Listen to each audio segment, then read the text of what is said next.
This was what I came up with for my sink in my 2012 Ford Econoline 150. It's a Cobalt toolbox that I got at Lowe's. Now, granted, it wasn't cheap. It cost about $250. It came with like a butcher block wooden top on it, which I took off. I bought this piece of wood over at Lowe's. I think it was about $30. It was just a little bit wider on both. You know, it comes out a little bit more, and it gave me a little bit more countertop.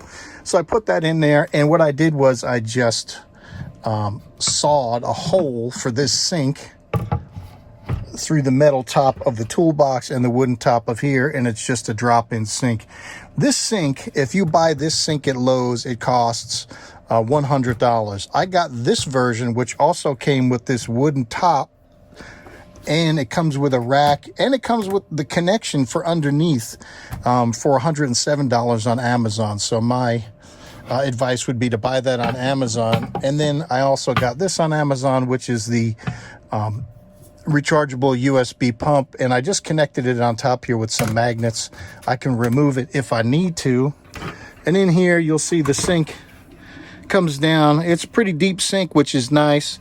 I've got it draining into a 3-gallon container that I also got off Amazon. This is just your normal 5-gallon water bottle that you can get from anywhere, pretty much. Walmart, Lowe's, Home Depot. I stuck a little bit of foam in here right now just in case things rattled around. Now, the negative thing to this is this comes with shelves, which I can't put in there because of the water bottles. But I think it's a pretty good choice. Again, the toolbox was about $250. The wood was about $30. The sink was $107, and the faucet, I want to say, was around maybe $20. So not the cheapest solution. I've got it screwed down into the floor, so it's mounted. I also came up with an issue with the bottle. The bottle would bounce around, of course, as you hit your brakes, especially if you had to hit it hard. So you'll see under here, I just put some wood in to brace it so that it won't move.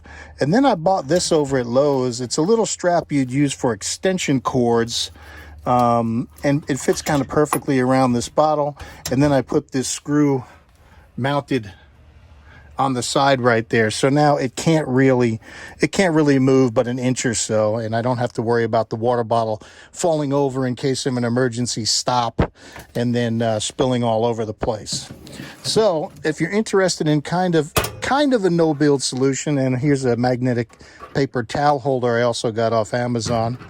This is it. If you can kind of cut a couple holes, drill a few screws or nails into the floor, you can pretty much do this all on your own. Granted, it wasn't cheap. It probably cost me a little over $400. But what I also like about it is I can lock this so I can put some stuff in there, not worry about the doors coming open, and secure some goods in there too. If you found this helpful, I'd love it if you'd subscribe, and I'll have more videos soon.